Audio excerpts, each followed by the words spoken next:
Assalamualaikum warahmatullahi wabarakatuh. Selamat siang anak-anak. Apa kabarnya hari ini? Semoga dalam keadaan sehat walafiat dimanapun kalian berada. Pada hari ini kita akan belajar fisika bersama saya, Miss Fitulandari dari SMA Plus Negeri 17 Palembang.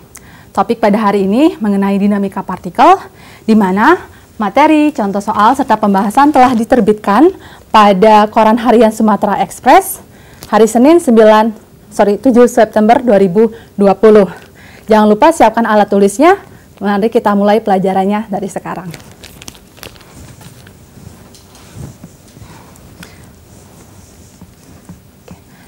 Dinamika partikel. Sebelum membahas topik tentang dinamika partikel, terlebih dahulu kita harus mengetahui konsep dari dinamika partikel itu sendiri. Dinamika partikel adalah salah satu cabang ilmu mekanika yang mempelajari penyebab gerak, yaitu gaya. Ketika kita berbicara tentang gaya, maka kita tidak terlepas dari konsep hukum Newton. Hukum Newton ada 3, ada hukum 1, 2, dan 3 Newton. Untuk memahami lebih lanjut tentang hukum Newton, mari kita simak ilustrasi singkat berikut. Ini ada sebuah mobil merah dalam keadaan diam atau statika. Ketika benda tersebut diam, maka jumlah gaya yang bekerja pada benda tersebut sama dengan 0. Hal ini disebut dengan hukum 1 Newton. Lalu bagaimana ketika benda tersebut bergerak? Benda tersebut bergerak itu disebut dengan dinamika. Ketika terjadi pergerakan, maka terjadilah perubahan kecepatan. Jika terjadi perubahan kecepatan, maka terdapat nilai percepatan. Sehingga jumlah gaya yang bekerja pada benda tersebut menjadi sigma F sama dengan massa dikali percepatan. Hal ini disebut dengan hukum kedua Newton. Apa yang terjadi ketika A atau percepatannya sama dengan 0? Maka ini akan kembali lagi ke hukum 1 Newton. Next, mari kita simak ilustrasi tentang roket yang bergerak. Di sini kita terlihat ada dua anak panah, ke kanan dan ke kiri. Untuk anak panah yang ke kanan ini disebut dengan aksi atau gaya aksi. Gaya aksi itu merupakan gaya roket yang mendorong gas. Lalu tanda panah ke arah kiri itu disebut dengan gaya reaksi, yakni gaya dari gas mendorong roket. Kita lihat ini arahnya berlawanan sehingga tandanya minus. Konsep ini disebut dengan hukum ketiga Newton. Next, kita akan membahas tentang jenis gaya yang akan kita gunakan dalam penyelesaian konsep dinamika partikel. Ada 4 jenis gaya utama. Pertama, gaya berat. Gaya berat adalah massa dari suatu objek yang dipengaruhi oleh percepatan gravitasi. Ingat, massa dan berat itu berbeda. Next, itu ada gaya normal. Gaya normal adalah gaya yang tegak lurus dari permukaan bidang terhadap objek. Ketiga, ada gaya tegangan tali.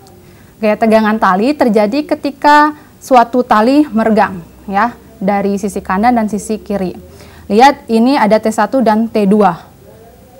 Arah dari T1 dan T2 ini berlawanan sehingga nilai T1 itu sama dengan T2. Keempat, itu ada gaya gesekan. Ada 2 jenis gaya gesek, yakni gaya gesek statis dengan simbol Fs sama dengan koefisien statis dikali gaya normal. Kedua, gaya gesek kinetis, yakni Fk sama dengan koefisien kinetis dikali gaya normal.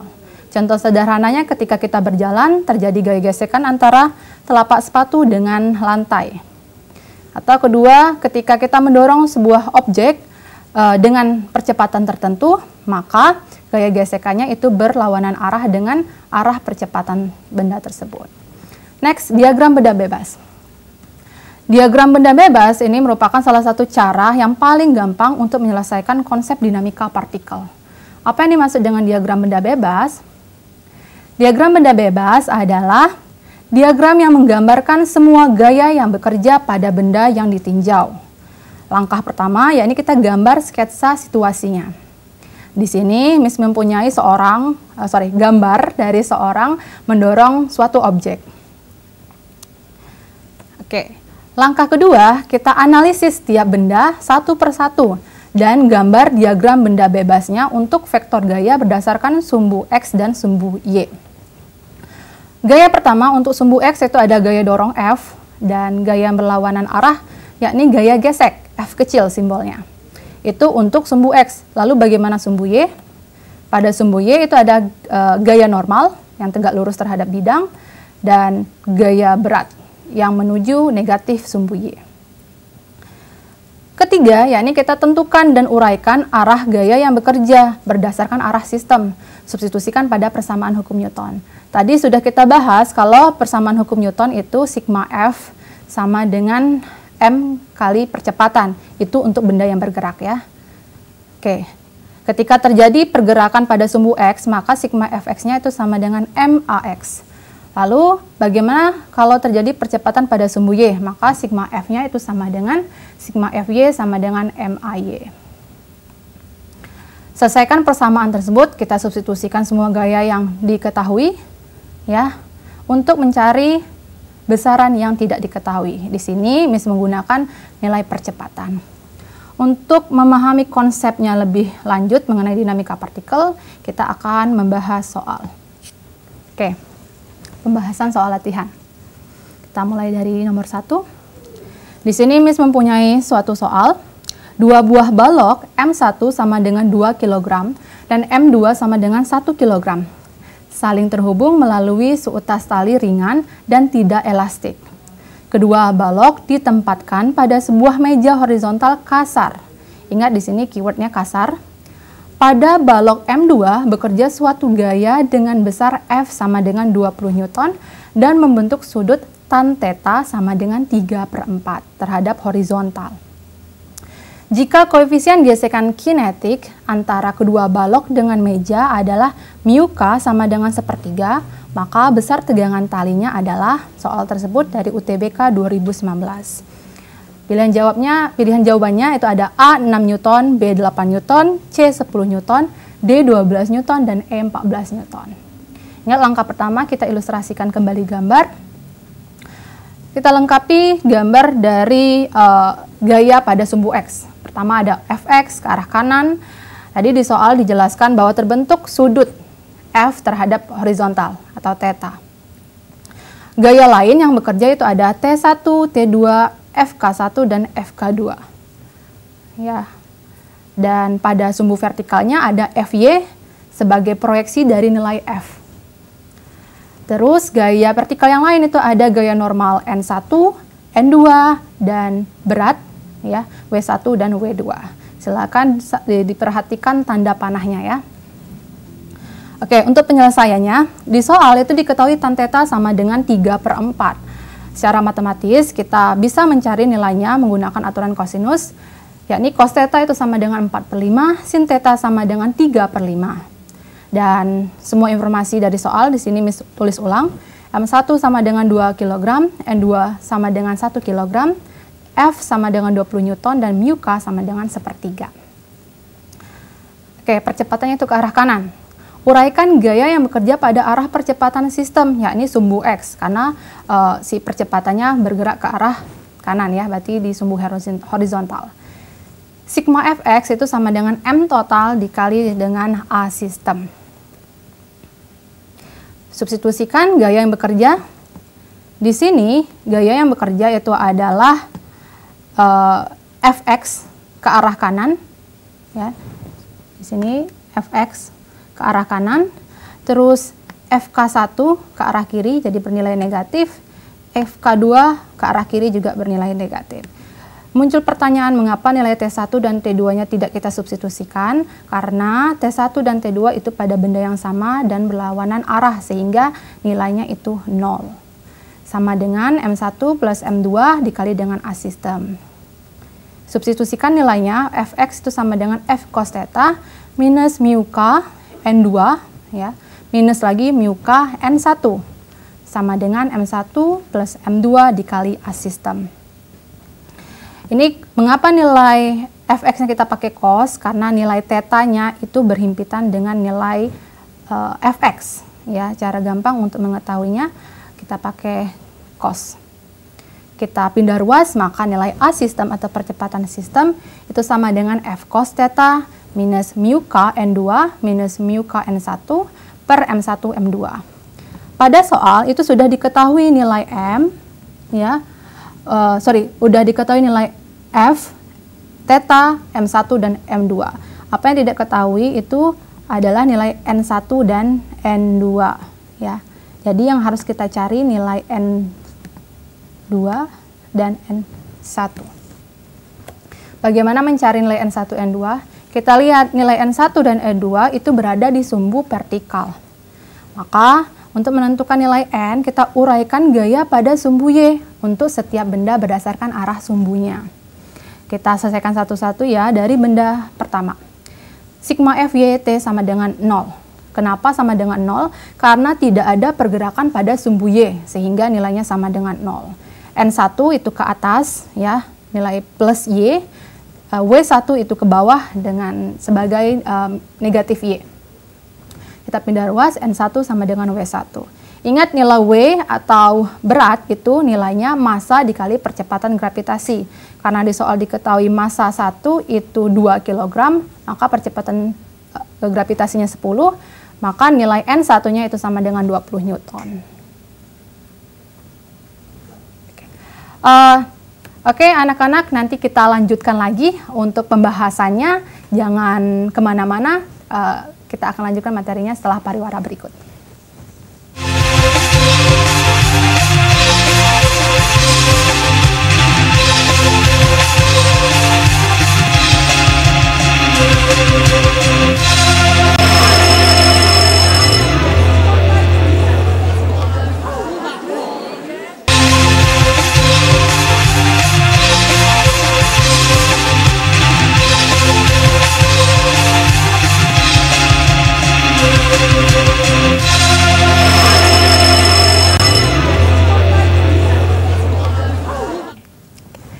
Terima kasih sudah kembali pada kelas online.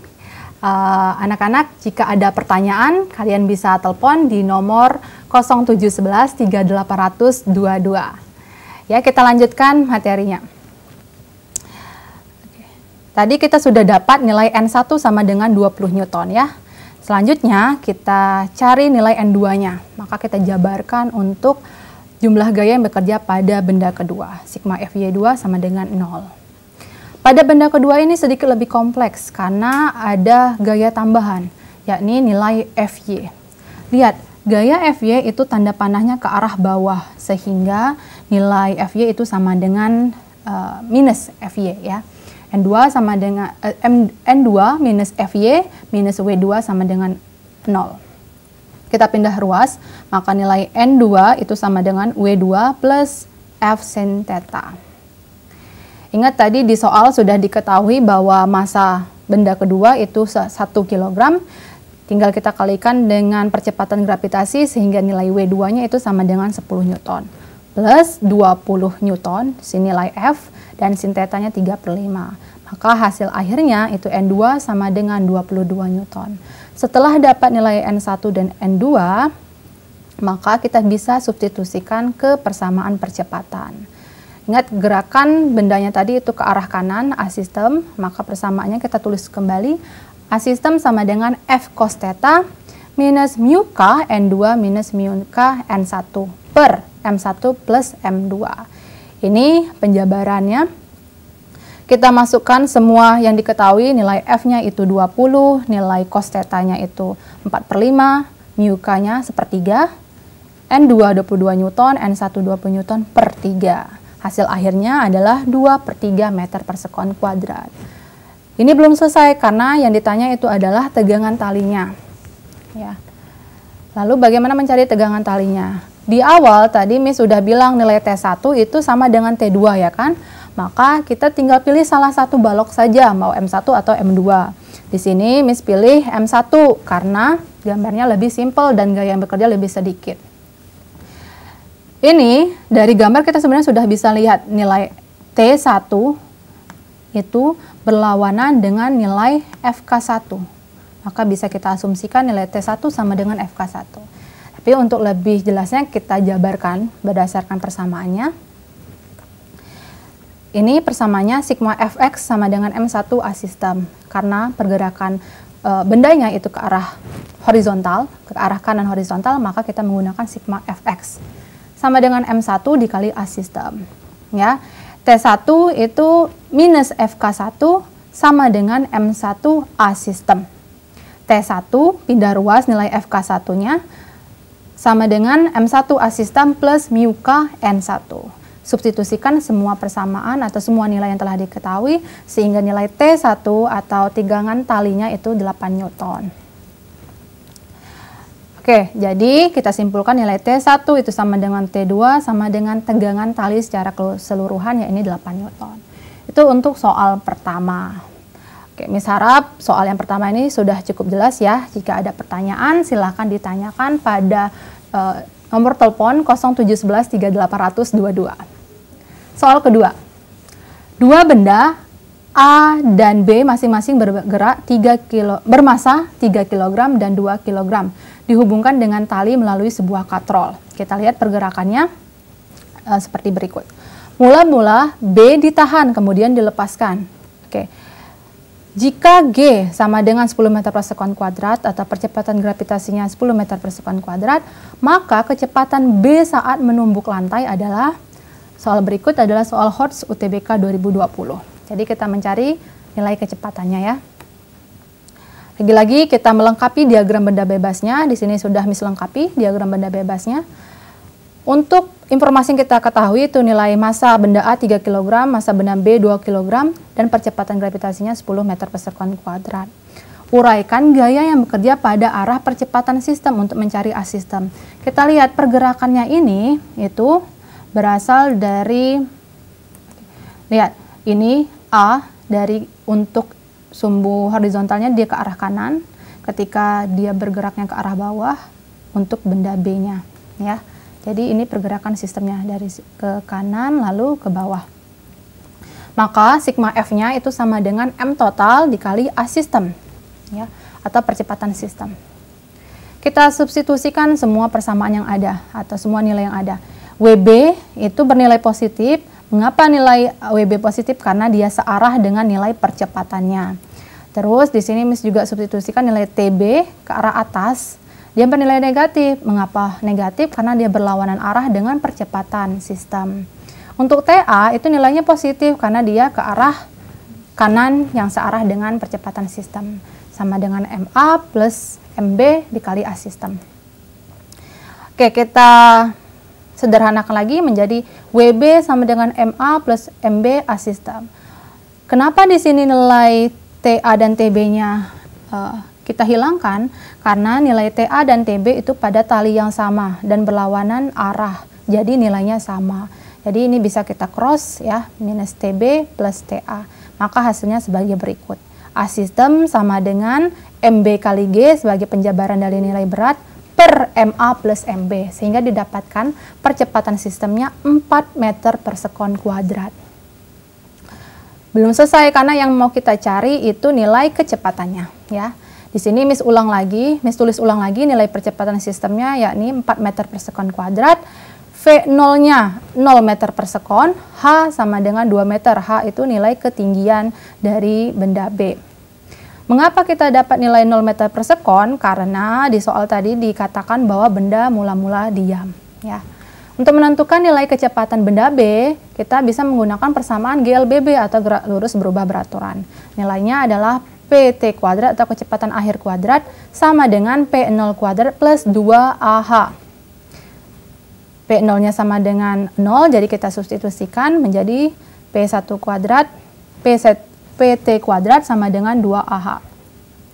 Kuadrat pindah ke kanan menjadi akar, sehingga hasil akhirnya menjadi nilai kecepatan VT itu sama dengan 4 meter per sekon. Inilah hasil akhirnya kecepatan benda B menumbuk lantai.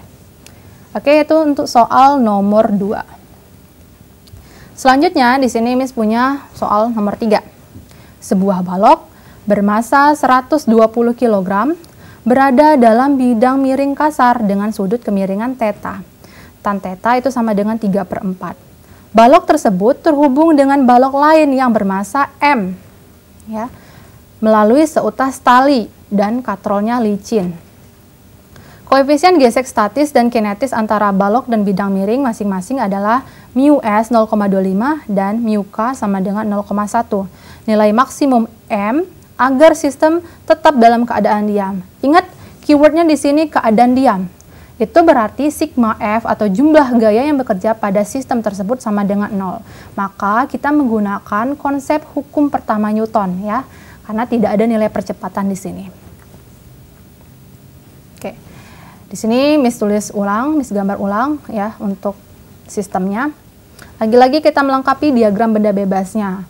Untuk benda 120 kg itu ada gaya normal yang tegak lurus terhadap bidang N dan gaya berat dari benda tersebut. Untuk benda yang kedua itu ada M dan ada WM, yakni berat benda yang kedua.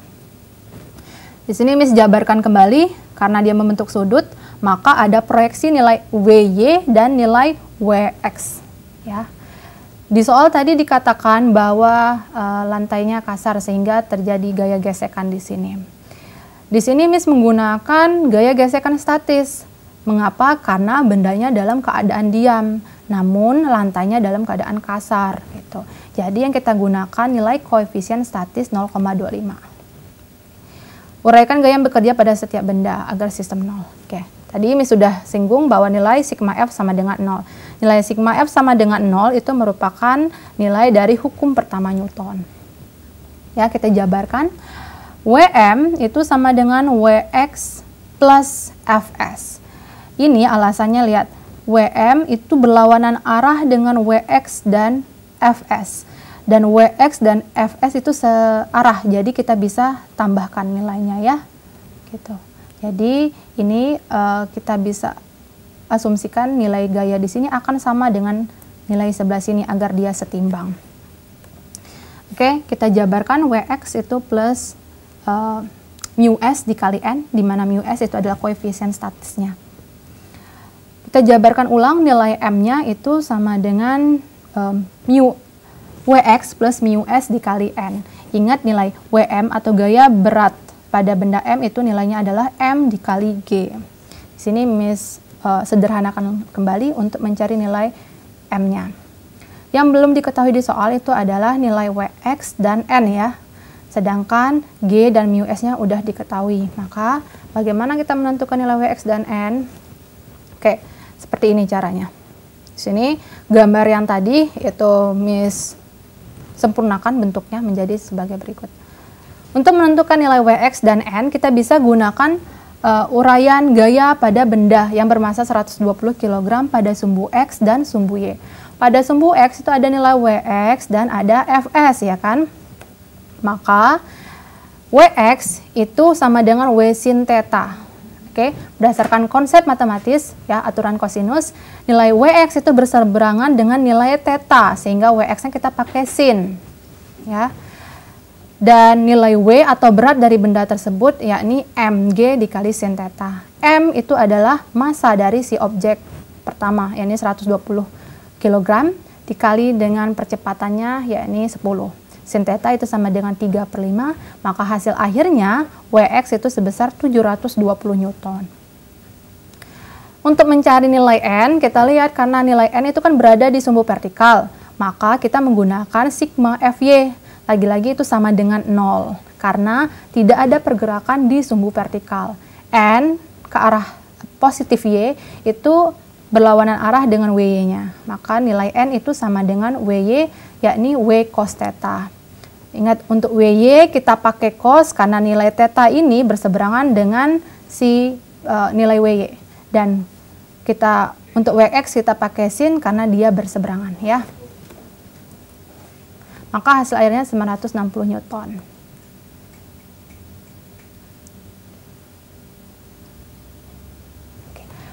Oke, untuk hasil akhirnya maka nilai M itu sama dengan setelah kita substitusikan senilai 96 kg. Oke, anak-anak mungkin itu saja untuk pelajaran hari ini. Semoga ilmunya bermanfaat. Setelah ini kalian akan belajar biologi. Miss tutup. Wassalamualaikum warahmatullahi wabarakatuh.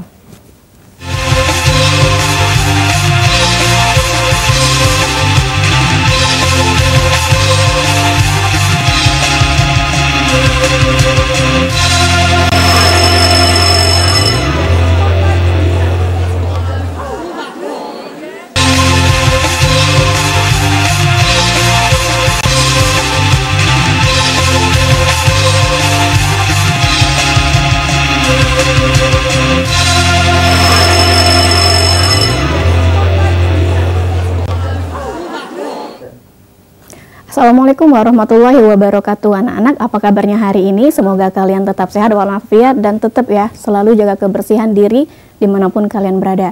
Pada segmen kali ini kita akan mempelajari tentang biologi pada materi kelas 11 yaitu materi sirkulasi dan materi metabolisme pada kelas 12. Oh ya, untuk pembelajaran hari ini silakan siapkan koran pada edisi Rabu 23 September 2020.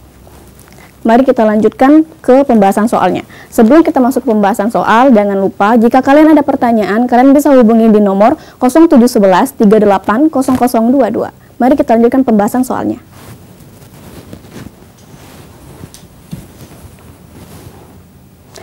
Oke, pembahasan soal hari ini kita akan mempelajari tentang sistem sirkulasi pada materi kelas 11 dan metabolisme pada materi kelas 12. Di sini ada gambar jantung yang mewakili sistem sirkulasi dan ini adalah metabolic pathway. Kalian bisa mencarinya di Google ya. Sebelum masuk ke soal, kita harus mengetahui dulu tentang darah. Jadi, pada sistem ABO ditemukan oleh Karl Landsteiner, orang Australia, maksud saya orang Austria, darah itu mengandung agglutinogen atau kita sebut dengan antigen, yaitu antigen A dan antigen B. Lalu darah juga mengandung agglutinin atau antibodi alfa dan beta. Golongan darah pada pembagiannya dibagi menjadi 4 berdasarkan kategori golongan darah A, B, 0. Golongan darah A itu memiliki agglutinogen A dan agglutinin beta. Golongan darah B itu memiliki agglutinogen B dan agglutinin alfa. Sedangkan golongan darah AB itu memiliki agglutinogen A dan agglutinin B serta tidak memiliki antibodi atau agglutinin. Lalu ada golongan darah 0, dia tidak memiliki antigen atau tidak memiliki agglutinogen, tetapi golongan darah O ini memiliki 2 buah antibodi yaitu antibodi alfa dan antibodi beta.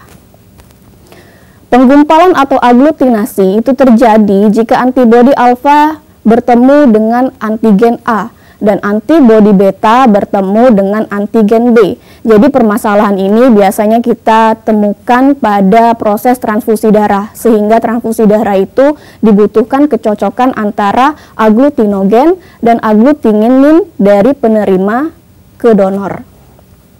Lalu, jika golongan darah A didonorkan ke golongan darah B, maka antibodi alfa dari resipien akan menggumpalkan antigen A milik donor, sehingga golongan darah A tidak dapat ditransfusikan ke golongan darah B. Mari kita lanjutkan ke contoh soalnya ya. Perhatikan soal berikut. Beberapa orang dengan darah yang memiliki, jadi di sini ada kasus Sasa, itu golongan darahnya A, resusnya positif. Lalu ada Satria, golongan darahnya AB, resusnya negatif. Lalu ada Bagas, golongan darahnya B, resusnya positif. Lalu ada si Chandra Kirana, golongan darahnya 0, resusnya negatif. Dan Ratu, golongan darahnya A dan resusnya negatif. Orang yang dapat menjadi donor untuk resipien yang bergolongan darah B dan resusnya negatif hanya pada transfusi darah pertama. Jadi sini kita garis bawahi kalau misalkan pada soal ini ditanyakan hanya pada transfusi darah pertama. Jadi tidak boleh dilakukan transfusi darah untuk yang kedua kali dan seterusnya, yaitu siapa? Jadi berdasarkan kasus tadi, ada orang yang butuh donor darahnya golongan darah B, resusnya negatif. Nah, dari mereka berlima, siapakah yang bisa mendonorkan darahnya ke resipien? Maka kita bahas di sini. Jadi jawabannya itu adalah Bagas. Jadi Bagas adalah orang yang dapat menjadi donor untuk resipien yang bergolongan darah B, resus negatif, hanya pada transfusi darah yang pertama. Mengapa kita pilih Bagas? Karena kita memilih Bagas berdasarkan golongan darah yang sama, yaitu B. Jadi dalam transfusi darah, dalam hal-hal yang kurang menentu, tidak ditemukannya kecocokan antara golongan darah donor dan golongan darah resipien, maka kita pertama kali mendahulukan adalah golongan darahnya dulu. Jadi golongan darah resipien itu B, maka cari di optional yang orang memiliki darah B juga. Walaupun di sini kasusnya dia resusnya berbeda ya. Maka dari soal tadi dia mengatakan hanya pada transfusi darah yang pertama.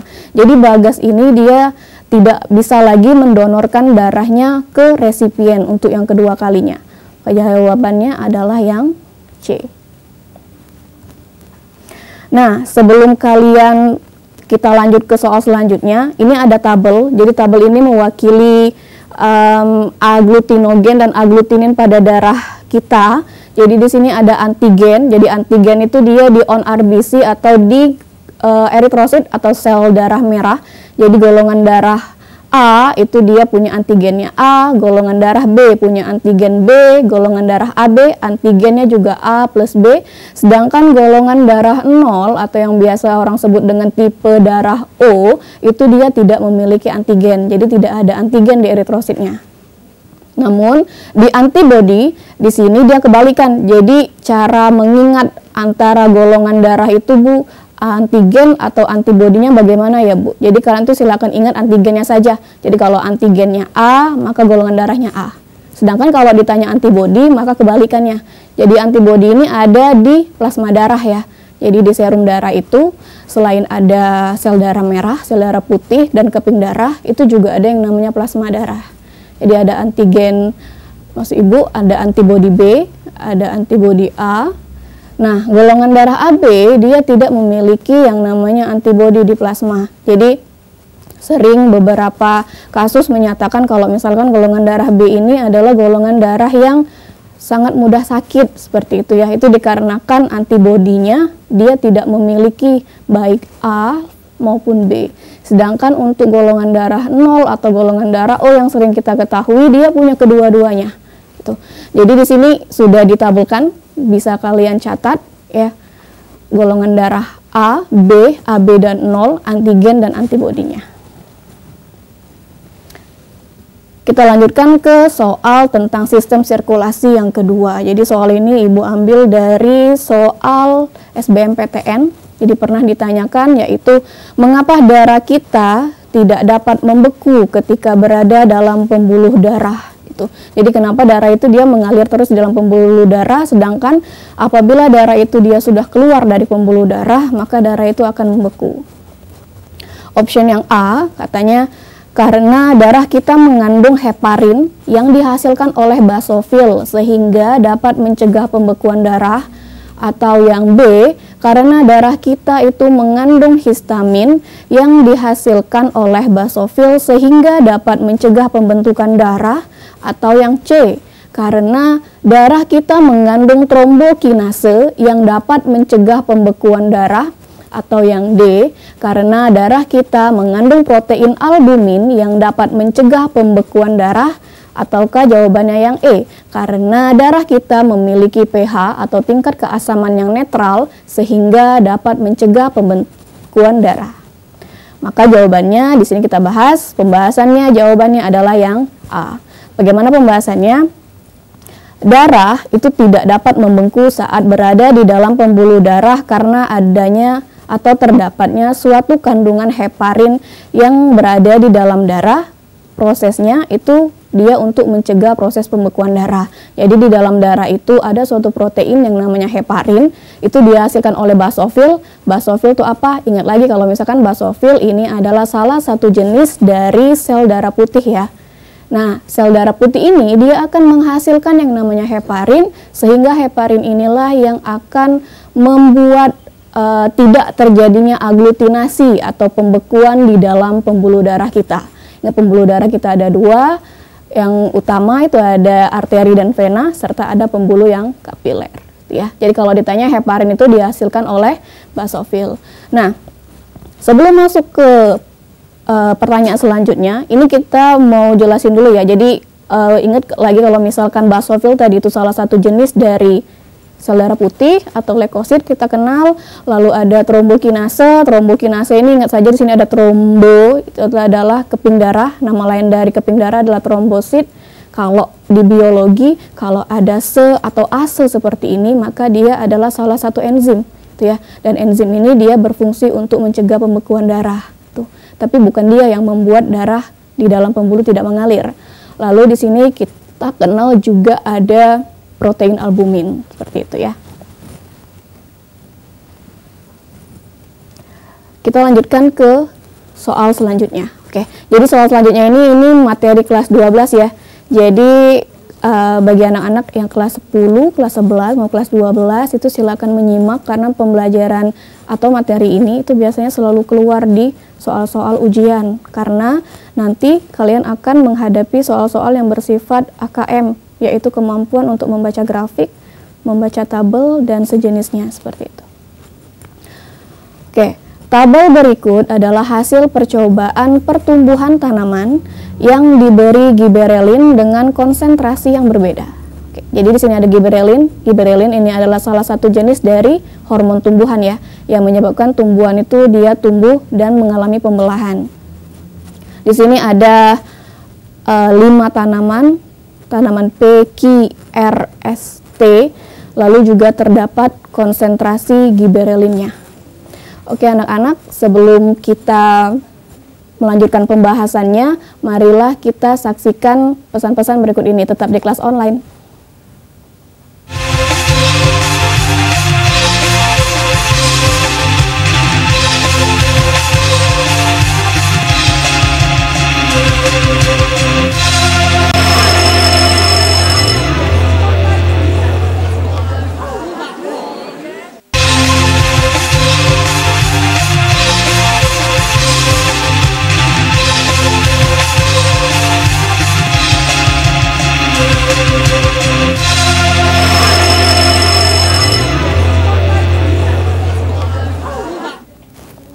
Terima kasih anak-anak masih di kelas online. Sebelum kita lanjutkan ke pembahasan soal selanjutnya, jika kalian ada pertanyaan, kalian bisa menghubungi di nomor 0711 380022 ya.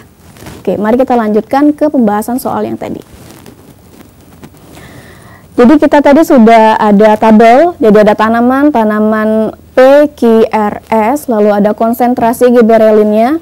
Nah, yang harus diperhatikan jika kalian ditanyakan kesimpulan yang sesuai dengan data hasil percobaan di atas adalah, maka silakan kalian lihat konsentrasi giberelin terhadap indikator yang diketahui di sini. Jadi indikator di sini diketahui ada waktu berbunga, berapa harinya, lalu ada jumlah bunga per tanaman, lalu ada panjang tangkai dalam sentimeter dan diameter tangkai bunga juga dalam sentimeter ya.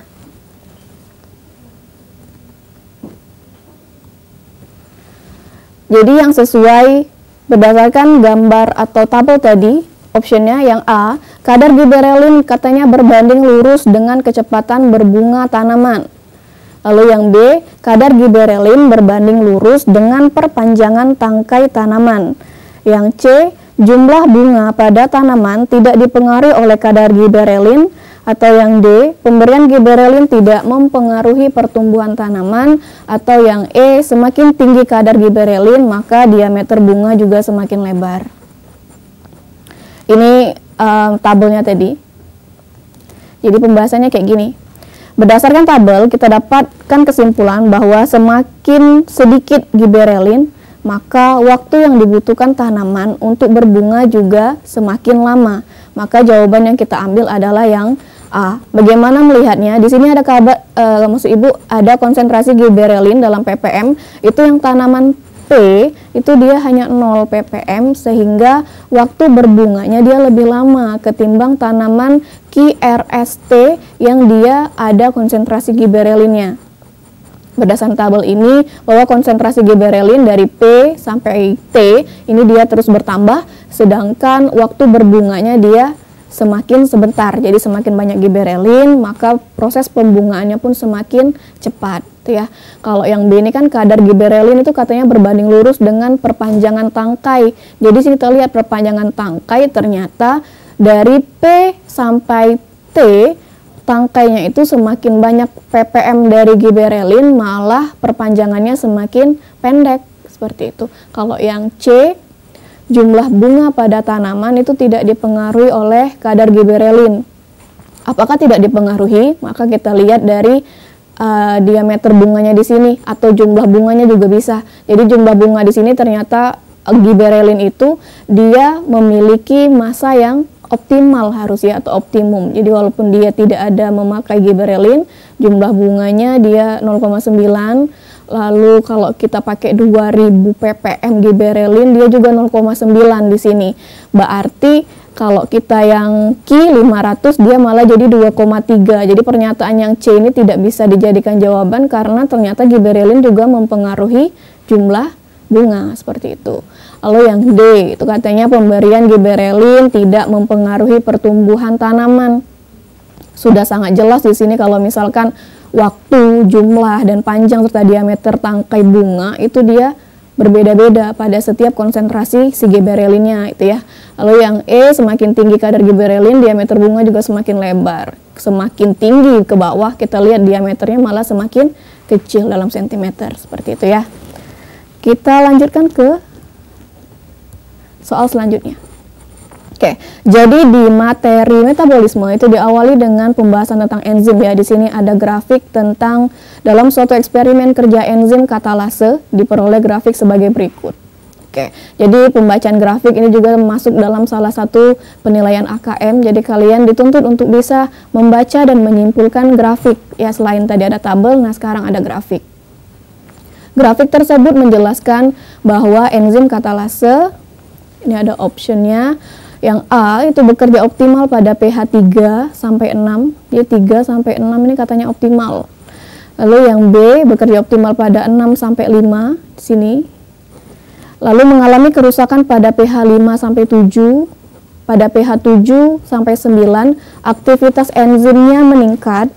Kalau yang D ini bisa kita langsung lihat di soal ya, di grafik itu malah enzim itu ketika dari 7 ke 9 dia semakin menurun, bukan malah meningkat ya. Lalu yang E pada pH 1 sampai 3 katanya tidak melakukan aktivitas. Ini tidak ada. Maka kita lihat pembahasannya. Maka berdasarkan grafik terlihat yaitu pH 1 sampai 3 itu tidak terjadi aktivitas dan klimaksnya itu ada pada pH netral atau pH 7. Ya, jadi option yang benar itu adalah yang E.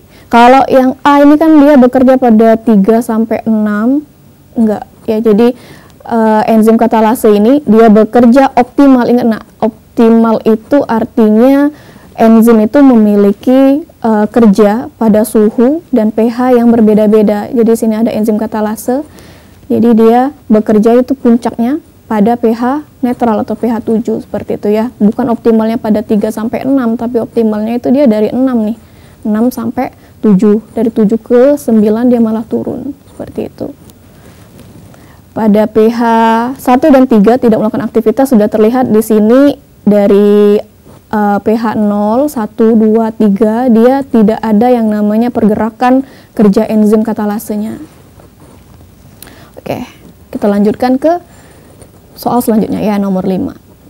Ciri-ciri tahapan dari respirasi. Oke, jadi di metabolisme ini kita akan membahas tentang selain enzim ada yang namanya katabolisme dan anabolisme. Nah, respirasi di sini bukan berarti respirasi masuknya oksigen melalui rongga hidung lalu akan terjadi pertukaran oksigen di alveolus, tetapi respirasi di sini adalah respirasi intraseluler, ya.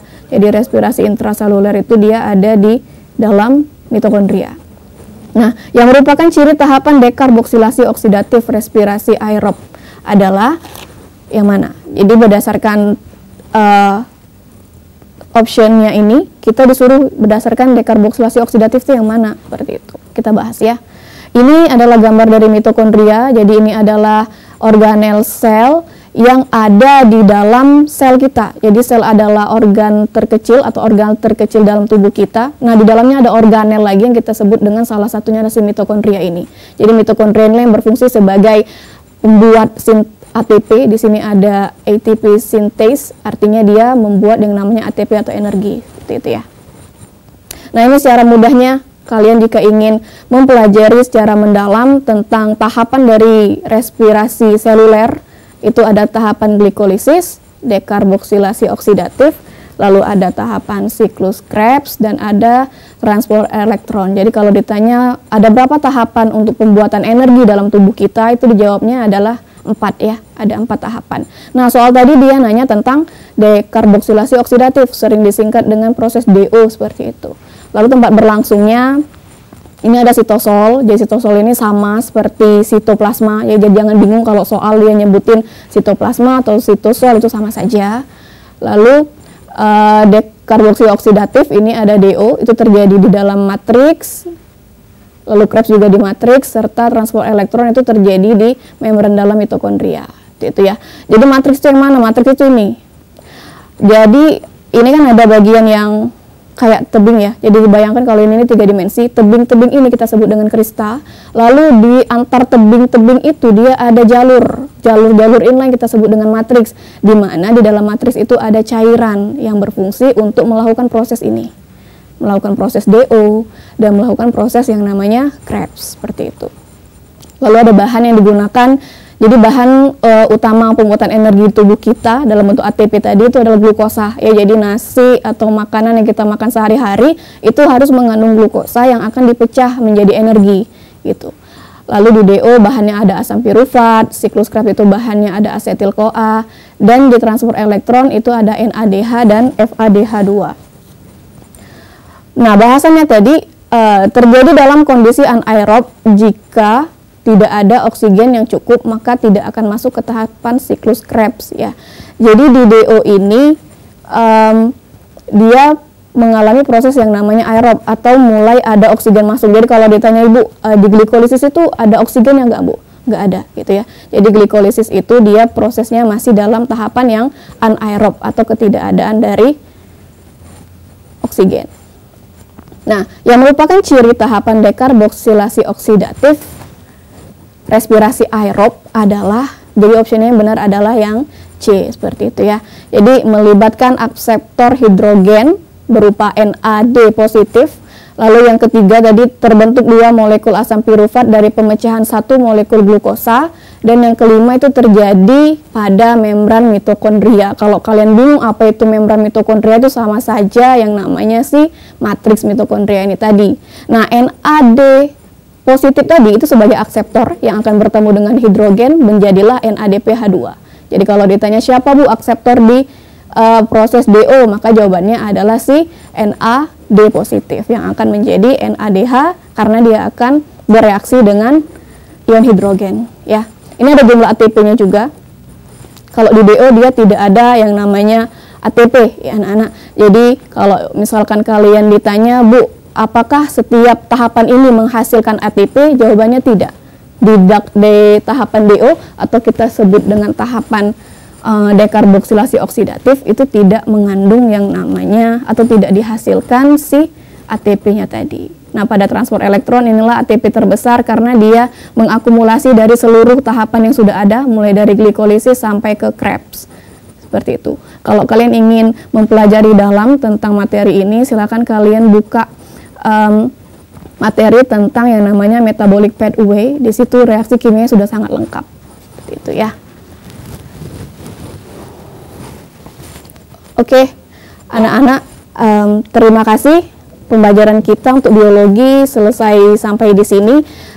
Jangan lupa kita akan bertemu lagi di kelas online di segmen berikutnya pada hari Selasa dan Kamis. Tetap semangat belajar walaupun tetap di rumah. Ibu tutup, terima kasih. Wassalamualaikum warahmatullahi wabarakatuh. Sampai jumpa.